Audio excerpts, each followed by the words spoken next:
Yes, God. we are mission ready. Yes. No? At kapag ka talaga nagmi-mission, kalakip nun yung joy. No? Ang saya ang saya na dali ng mabuting balita. Kasi we have the best news ever. No? Kaya talagang ang saya-saya, sarap na ipangalandakan sa iba ang kabutihan ng Panginoon at ang kanyang pagliligtas. What a beautiful sight, no? To see that every knee shall bow, every tongue confess that Jesus is our Lord and Savior. And this is how we will journey, no? This season na talagang paano ba natin masilayan, makita ang ganda ng pagmimisyon, ang ganda ng makasama, no? Sa journey na ito of God's deliverance and salvation to every nation. So, imagine mo lang kung lahat ng tao ay makakakilala sa Panginoon. Ating mga government officials, imagine nyo what will happen kung yung kapitbahay mo ay makakakilala sa Panginoon. Napakagandang tanawin yan, napakagandang pangitain. No? At yan ang gusto ng Panginoon, that His name will be made known throughout the world. No? The glory of Jesus be made known. Yes, so wherever we are, from our home to your homes, to every nation we represent tonight, atin pong itataas ang bandila ng Panginoon, ng kanyang kaligtasan at ang kanyang pag-ibig. So sama-sama po tayo dumulog sa kanya at i-welcome natin in prayer the great, mighty, and wonderful work of God in the field of missions. So let's all together come to the Lord in prayer. Hallelujah, God, we thank you. Lord, inikilala ka namin, Panginoong Jesus, ang aming Diyos, ang aming tagapagligtas, ang aming hari, ang aming katotohanan, ang liwanag, ang buhay, na talaga pong pag-asa ng bawat nilalang. Kaya ngayong gabi, Panginoon, sa pagpapatuloy po namin ng series on discipleship missions, tulungan niyo po na ang bawat puso, isip, ang buong buhay po namin ay talagang maging handa sa iyong mga binhing itatanim sa aming mga puso, and that you will see us responding with great obedience and faith in you, Jesus alone. Samahan niyo pong bawat isa, kung mayroon po kaming mga dinadalang kabigatan ngayon, mga karamdaman, problema, o anumang hamon sa buhay, Lord, we lay it all down before you, our King, our Lord, our Savior. And we thank you because you care for us and your answer is on the way. This is our thanksgiving and faith in the name of Jesus. Amen and amen. Amen and amen. We will go to the Word of God, and we will be reading Luke chapter 10, verse 2, actually hanggang verse 20, verses 1 hanggang 20. Pero isang verse lang muna yung tututukan natin tonight, para makita natin ano ang talagang laman ng puso ng Panginoon. Alam mo yung Luke 10, verse 2? This is one of my favorite verses. Yes. Tanungin mo ko bakit? Bakit? Actually, yung counterpart niyan sa Matthew chapter 9, verse 35 hanggang 38. Ito yung verse sa Bible na nung buksan ko yung Biblia, lumundag ang mga kataga, ang mga salita ng Panginoon. Lumundag yan mula sa Biblia patungo sa aking puso. At yan ang nagbunsod sa akin para sumunod sa Panginoon, para maglingkod full-time as a pastor. Wow. So yan yung verse na talagang tumawag sa akin para maglingkod sa Kanya. The rest is history. Yan, oo. Praise God. So tingnan natin yung the spirituality of missions. Tingnan natin yan. Ano ang sabi doon sa verse? Pakibasa nga, Ma. Okay. Can you read it? Luke chapter 10, verse 2. 10, verse 2. He told them, the harvest is plentiful, but the workers are few. And the Lord of the harvest Ask the Lord of the harvest, therefore, to send out workers into His harvest field. Pagkaiba kasi tayo na. ng ng version. Oh, So this praise is from God the for His NIV. word. Mm. So ito yung verse na yun, mga kapatid. Ito yung verse na talagang tumigatig sa aking puso. Na napakaraming aanihin, pero kokonti ang aani, ang tagapag-ani. Kaya idulog ninyo sa Panginoon, no, ng pag-ani na magpadala ng maraming manggagawa sa kanyang anihan. No? So this is God's calling for us. No? So kita po natin dito ang ilang mga bagay na kung titingnan natin, merong good news dito eh. Sa isang bansa na agricultural, kagaya po ng Israel noong panahon na yon, ay napakahalaga po ng tanim at napakahalaga din ng harvest season. Okay? At ang sabi po dito, magandang balita, ay napakaraming ani. So, that's the good news.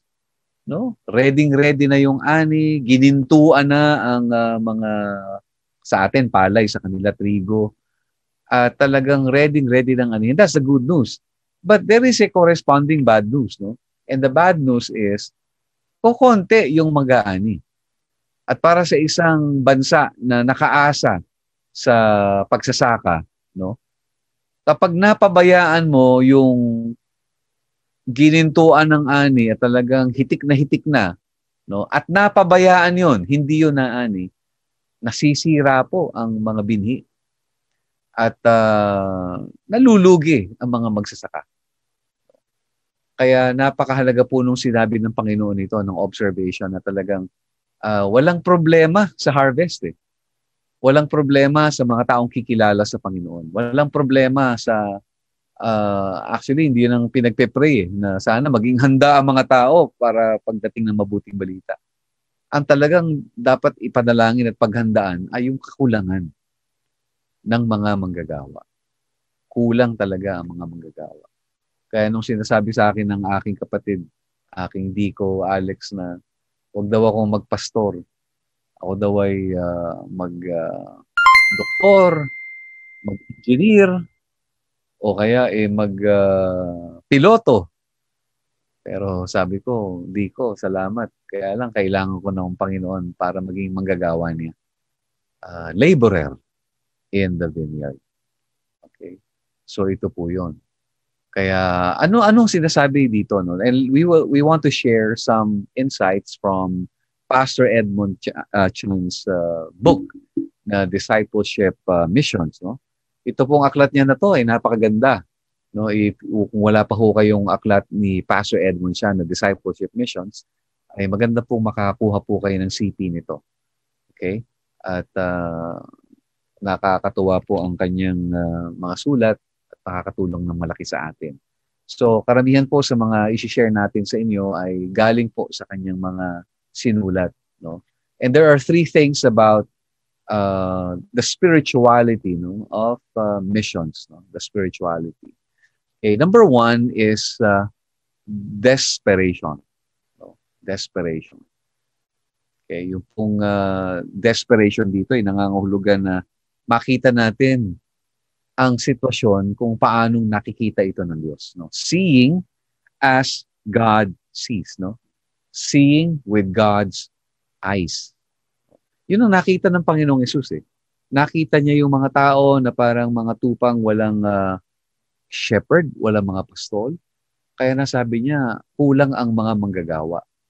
No? Nakita niya dito yung malaking problema. At ano ang solusyon? No? Anong solusyon ng Panginoon para matugunan yung problema sa kawalan ng manggagawa? Okay? Ang sabi niya ay ask the Lord of the harvest. Sa ibang version, ang pagkakasabi ay pray. No? Pray to the Lord of the harvest. Okay. Yung word daw na ginamit dito ay sa Greek ay diomai. No, na actually anong sabi niya nga dito? It's a weak word eh, no?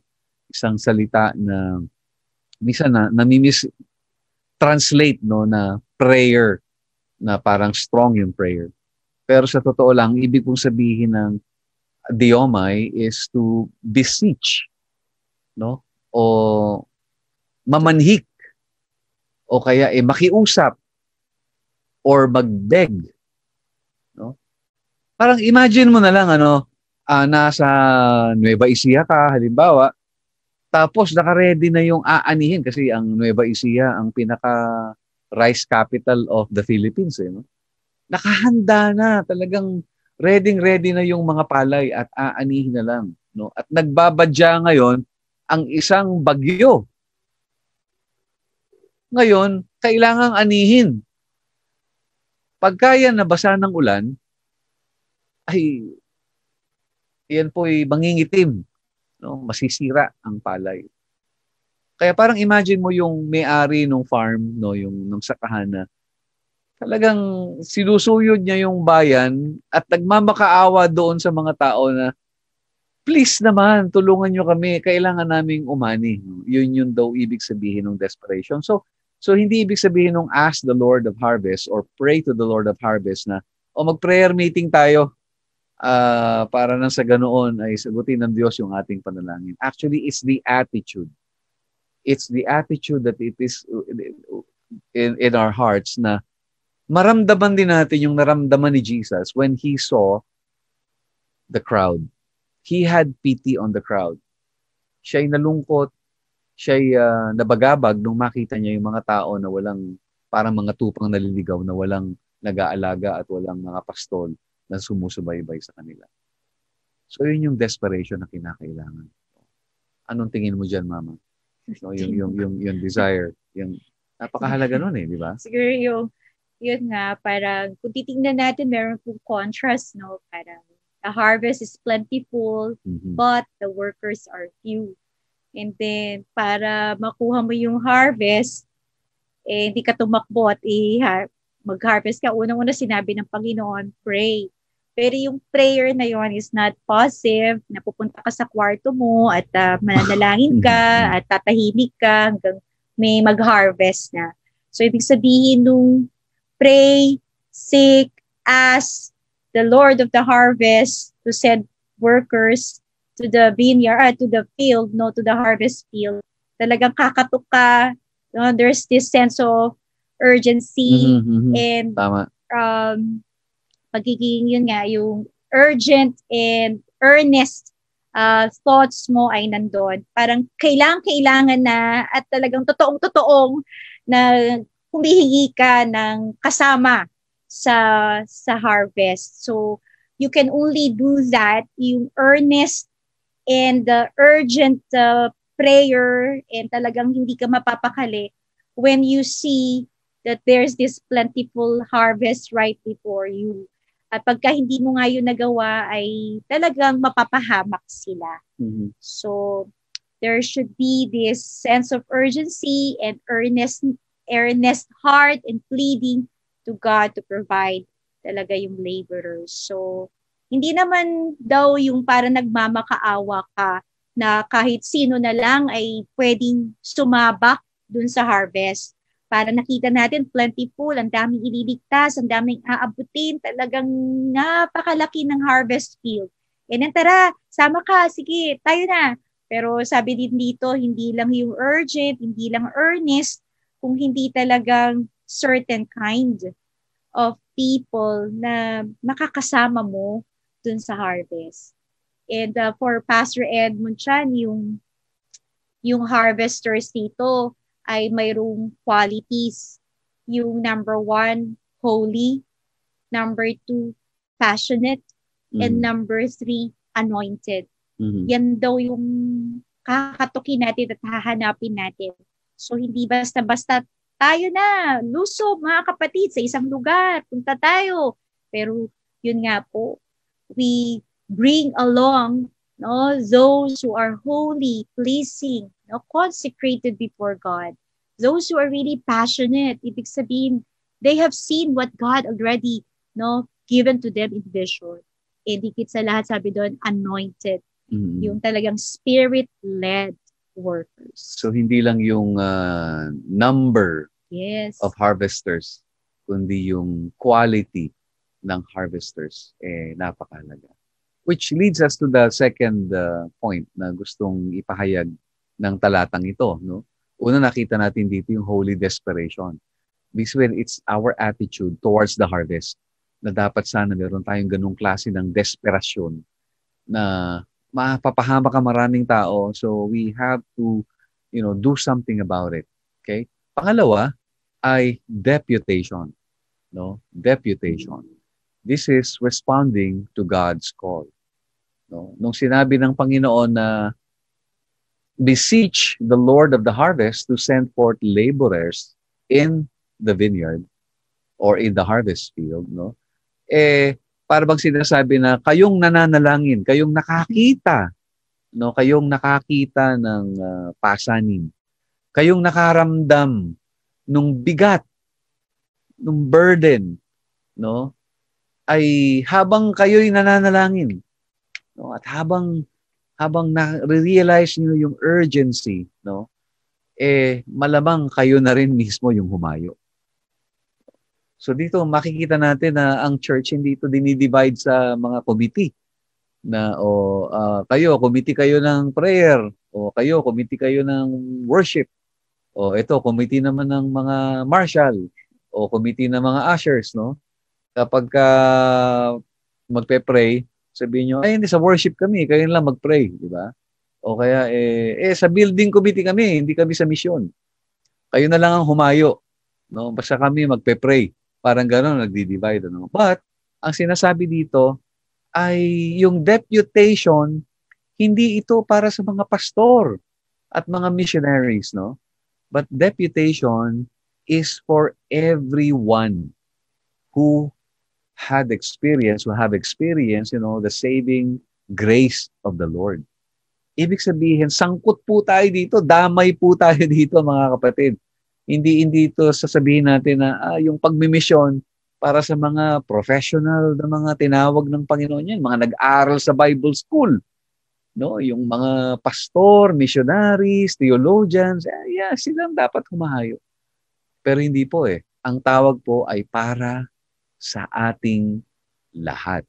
Kaya kahit saan ka nandun, kapatid, kung ikaw'y nakaranas ng biyaya at kagandahang loob ng Panginoon, ikaw'y naligtas, ikaw man ay nasa marketplace, doon ka sinesend ng Lord.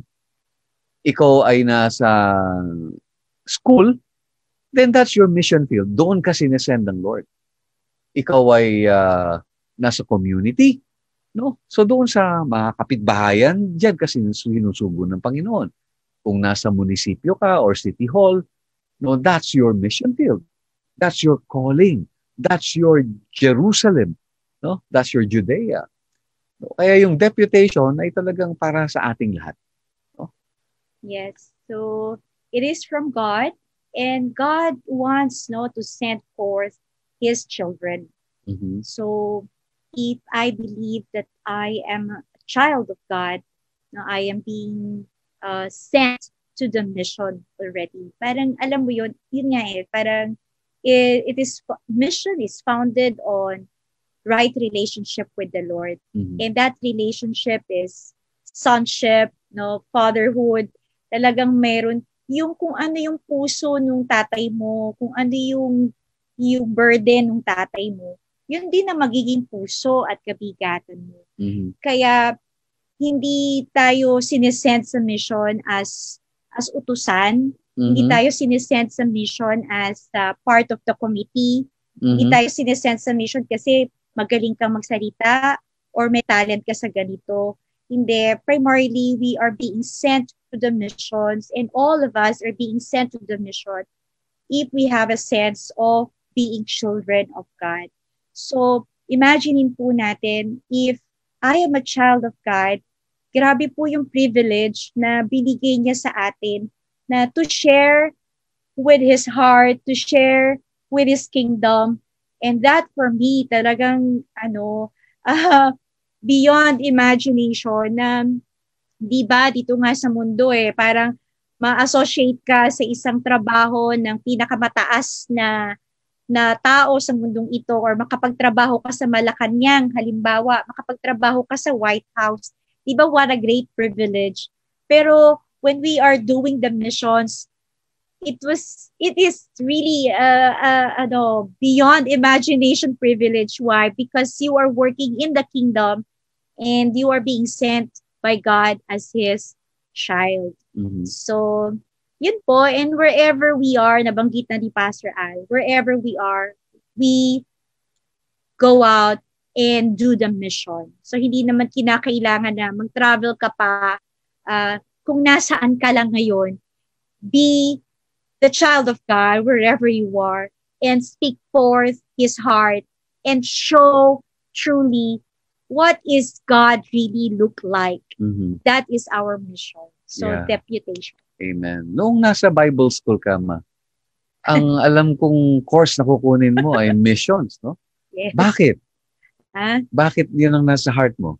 I want to go to the mountains and I want to reach out, no, yung mga unreached people group talaga. But Mhm. primarily, what I had in mind then ay mga families and children. So, I want to Mhm. teach children in the mountain, something like that. So, yun yung naaabot ng utak ko pagkadating ng mission, talagang aakyat ng bundok.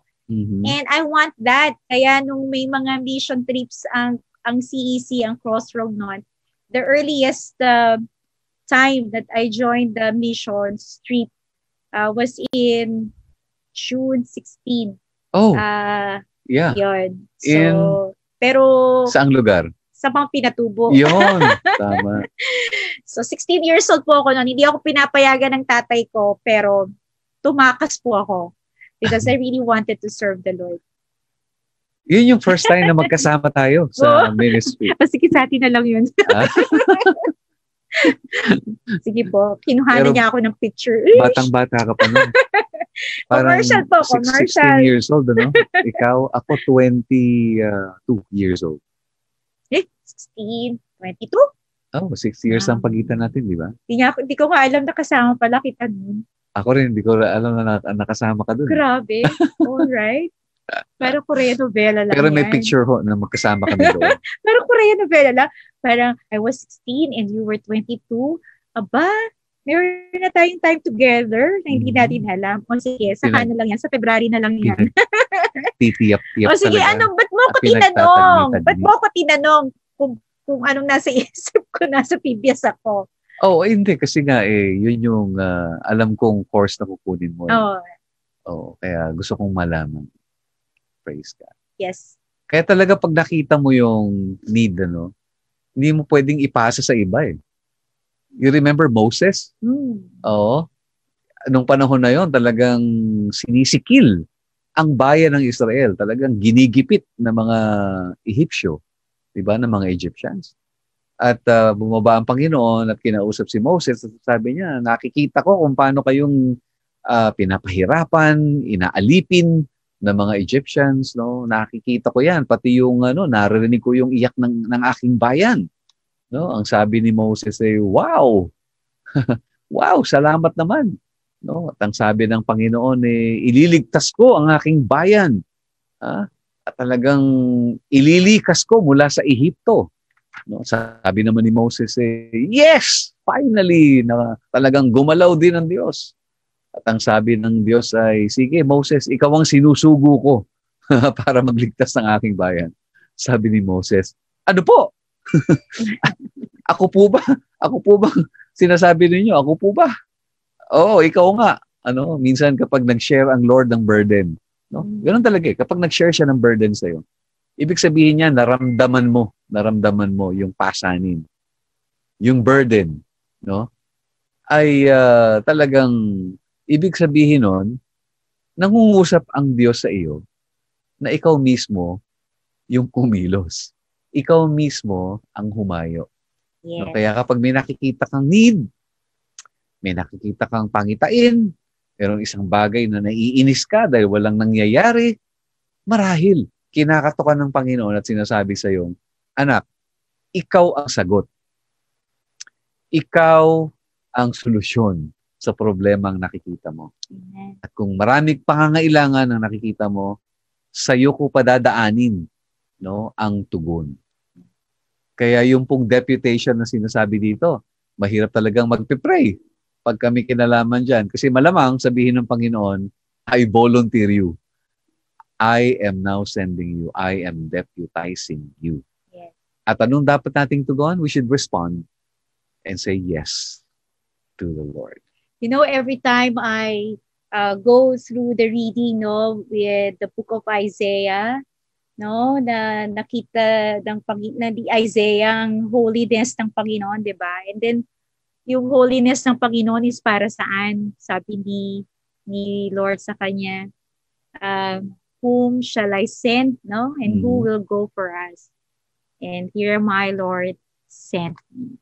So, yun po, hindi po natin hihintayin na mag-travel tayo sa ibang bansa o umakyat tayo ng bundok, lalo na ngayong pandemic, wala talaga. Walang literal physical sending off to different place or to other places. Pero ang sinasabi doon, nasaan ka ngayon?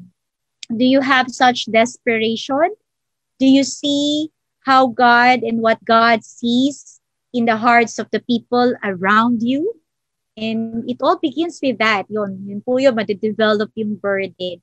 At pag hindi ka na talaga mapakali, yun, nandun na yung deputation. God is sending you, and sana marinig ng Diyos sa'yo yung salitang, yes, Lord, I will go, and here my Lord, just send me, and just be with me, and I'll obey you wherever you will send me. Amen.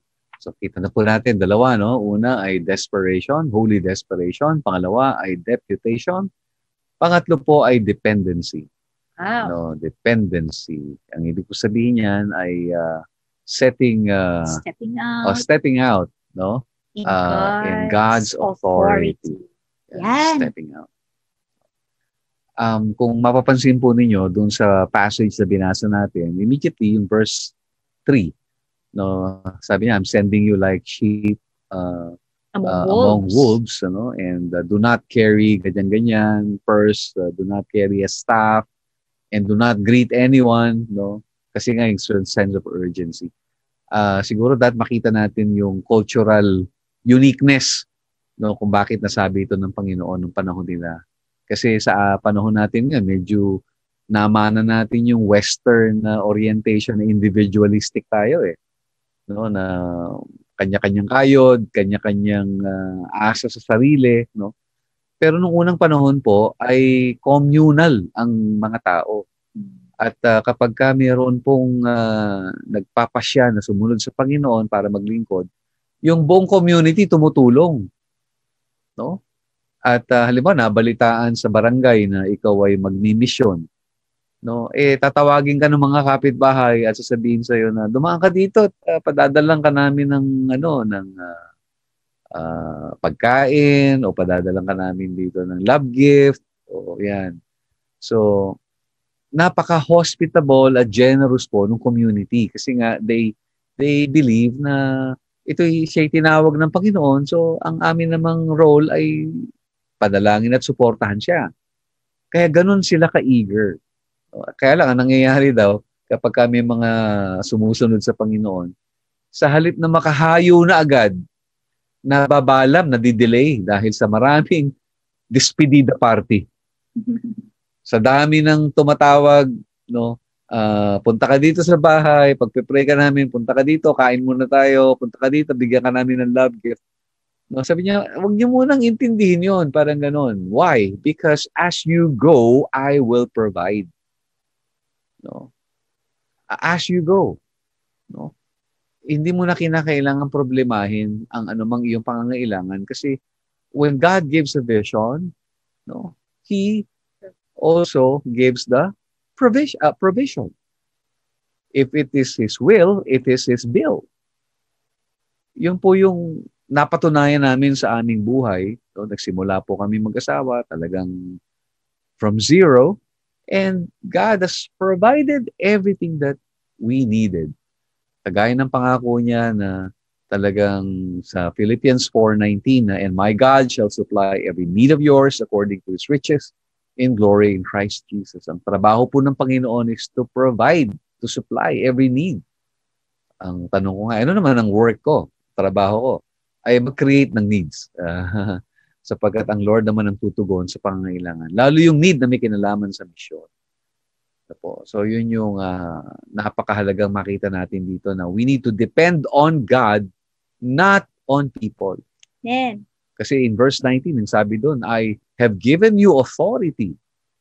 I have given you authority. Ibig sabihin that authority encompasses yung power from heaven na kailangan mo sa pagmimisyon. Kasama na rin yung resources at your disposal. Wala mang iniwang bank account ang Panginoon sa iyo para magtuloy ka sa misyon. But the Lord knows how to course the supply to you through different means. Kayang-kaya ng Panginoon yun. Sabi nga ni Hudson Taylor, God's work done in God's way will never lack God's supply. Amen.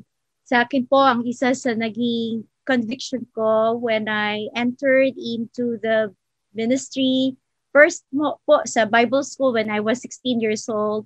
So wala talaga magsusupport, no? So parang isang taon lang yung kaya ng nanay ko. But then, sabi ko wala akong ibang gagawin kundi maglingkod sa Panginoon. At kung magsasara naman sa akin ang TBS dahil wala na akong pang tuition fee, hindi naman din ako hihinto mag-serve sa Lord. So I was imagining myself before na 16 ako, gagraduate ako sa TBS ng Basic Bible Course 17. So ini-imagine ko noon, 17 ako, nasa mission na ako. Parang for me, 1 year in the Bible school is more than enough. Parang ganun. Kasi gusto ko na mag-mission. Pero hindi yon ang plano ng Panginoon. Kailangan pa rin ako mag-enter into 4-year course, additional 4-year course. So 5 years talaga all in all. Kasi ipe-prepare pa niya ako. Huhubugin pa niya ako at talagang ipopolish pa niya ang aking buhay so that I can be presentable before Him and as I represent God wherever He would send me. At sa buhay naman po namin mag-asawa for 23 years now, grabe po talaga ang katapatan ng Panginoon. Yun. Sabi ko, ba't ako mag-aasawa ng pastor? Kaya ako mag-aasawa ng pastor, kasi I want to do missions. So, kung mag-aasawa ako ng engineer, kung mag-aasawa ako ng artista, kung mag-aasawa ako ng ibang lahi, paano kami magkakaintindihan sa ministry? So, God, Lord, you know this. Pala ka na. You provide. So, to all the ladies out there, hindi ko po trinabaho. I mean, hindi ko pre-measure ang sarili ko kung sino mapapangasawa ko. Basta ang alam ko lang, Lord, I wanna be a pastor's wife because together we will serve you. And then, yun, nag-send siya. O, di ba, mala artista, mala engineer. Hindi. So, gusto ko lang pong i-ano dito na hindi na natin muna isi-secure ang ating kabuhayan bago tayo sumunod sa Panginoon. Tama yun. Parang sigurista, parang kailangan meron muna akong ganitong pera sa bangko o ganito mo, mag-aaral mo ng mga anak ko. Sige, tsaka ako mag-mission. No, mission is really a life of faith, a journey of trusting the Lord in every single moment of your life. And that would really bring you to, wow, what a great experience na makilala mo talaga. That Jesus, my God, really is a great boss ever. Yun. So, purihin ang Panginoon. If He calls, He will provide. And yun, napakasarap pong maglingkod sa Panginoon, mag-mission, na alam mo, ang boss mo ay tapat sa lahat ng panahon. Yan. Siguro nakita din ng Lord yung heart naming mag-asawa na we're ready. Whether we live in poverty or we lack, it's okay. Parang nung binigay namin ang aming buhay sa Panginoon, handa na kaming maghirap, handa na kaming talagang forever na mag-rent ng bahay. Ang daming lipat. Oo, handa na kami doon Handa kami doon. Pero nakita ng Lord siguro na itong mga anak ko na to, handa kahit mahirapan at magsakripisyo. And He provided for us beyond Amen. our imagination. Yes. At maging yung mga pag-aaral namin, kagaya ni Pastor Rosita, sa pag-aaral pa siya sa UP ng Master of Arts in Family Life and Child Development, the Lord also provided a scholarship for her. No, talagang pagkakalooban ng Panginoon, napakaluwag ng kanyang provision. Ako po yung nag-aaral din ngayon, doctoral studies, and amazing, meron din pong scholarship na pinrovide ng Amen. Panginoon. Praise God. No, kaya napakabuti ng Diyos talaga. Huwag po kayong matatakot sumunod sa Panginoon, di kayo malulugi. Yes. Huwag kayong matatakot magbigay ng buhay sa Panginoon sapagkat sobra-sobra pa ang sukli. Sobra-sobra ang kanyang ilalaan sa sino mang nagtitiwala sa Kanya. Kaya dependency on the Lord. No? Yes. Tatlong bagay yun na nakita natin ngayon na nakaka-excite mag-mission. Una ay yung desperation, holy desperation. Pangalawa ay itong deputation, ready tayo to follow the Lord and respond to Him. At pangatlo ay dependency, no? Yung aasa talaga tayo sa Panginoon, hindi sa tao, kundi sa Panginoon, sapagkat talagang napakatapat at napakagalante ng ating Panginoon. Amen. If we believe that what we are doing is God's work, then God is in it. Amen. He will never leave us nor forsake us. And He will provide everything. So, siguro po sa aming journey, sa aming pilgrimage na ito, yan po ang pinaka foundation po namin as we go continuing on sa ating po pagbimisyon at sa paglilingkod sa Panginoon.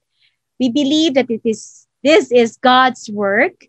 And He is in this work, and He will never let us down.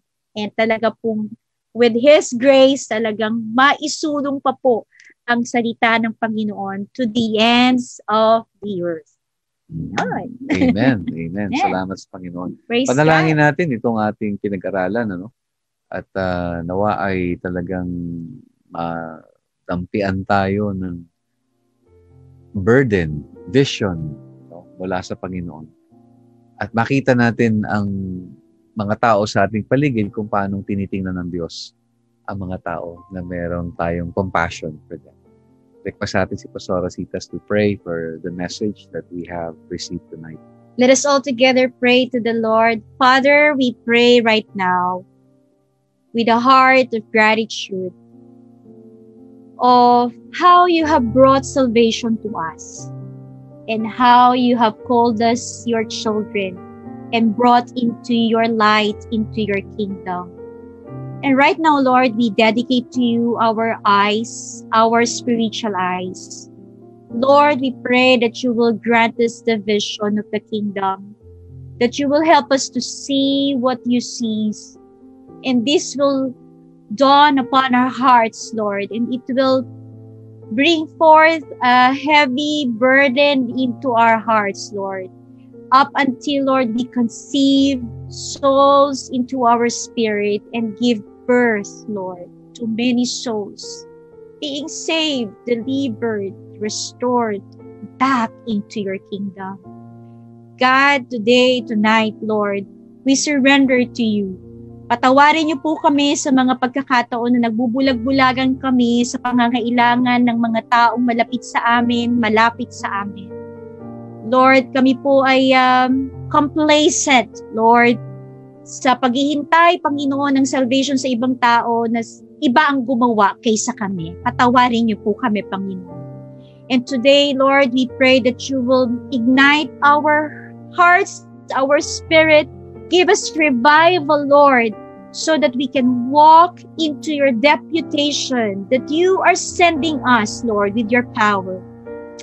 And Lord, ang dalangin po namin that you will find us dependent on you alone, not in people, not in connection, not in any material things, Lord, to sustain us in the ministry, but to look at you alone and to depend on you alone as our boss, as our King, who will never leave us nor forsake us. And as we go on continuously, Lord, in this pilgrimage of doing your work, God, we will find joy, satisfaction, victory, Lord, and ever glorifying you from this day on up to the time that you will call us back to your presence. Marami pong salamat for the calling to the missions.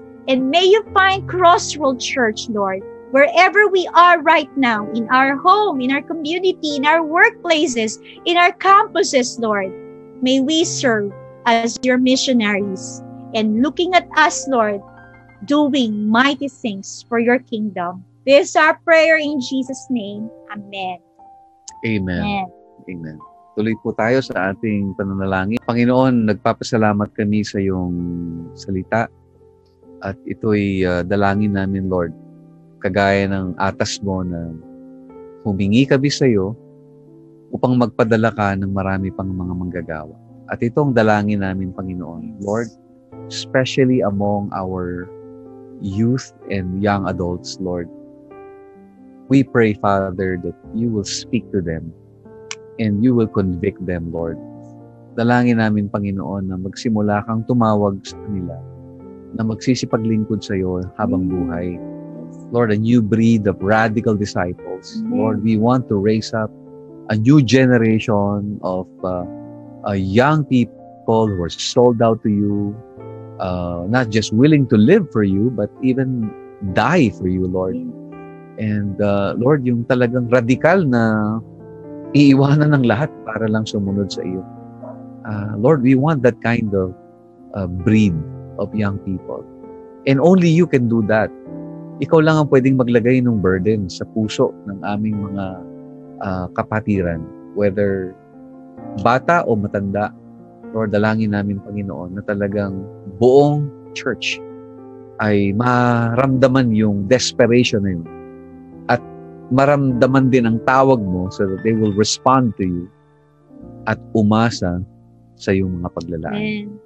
Salamat po, O Diyos. And right now, we pray that you will continue to cleanse us, the church. Yes.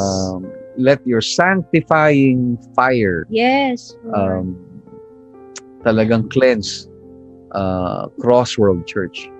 Umihiling po kami, Panginoon, na talagang maghahari ang iyong kalooban at maparangalan ka sa pamamagitan ng mga buhay namin na nagbibigay lugod sa iyo. Amen. Lord, continue to sanctify and consecrate your church for your glory. At lahat ng mga kasama namin gabi, Panginoon, we pray for your special favor and special blessing upon everyone na kasama namin ngayong gabi. And continue to bless Crossroad. Salamat po ng marami, Panginoon, and let your blessing rest upon everyone. Amen. And every family that is represented here tonight. We give you all the glory. We give you all the praise. The Lord bless you and keep you. The Lord make his face to shine upon you and be gracious unto you. The Lord turns his face towards you and give you peace. In Jesus' name, amen. Amen. At para po sa amin, mula dito sa aming tahanan, dyan sa inyo at saan man tayo sa mundo, ang himala ng Diyos ay maaaring maganap every day as one soul each day ay naaabot po natin sa Panginoon. Amen? Be a missionary wherever you are. Yes. Get missional for the glory of Jesus. God bless po. To God be the glory.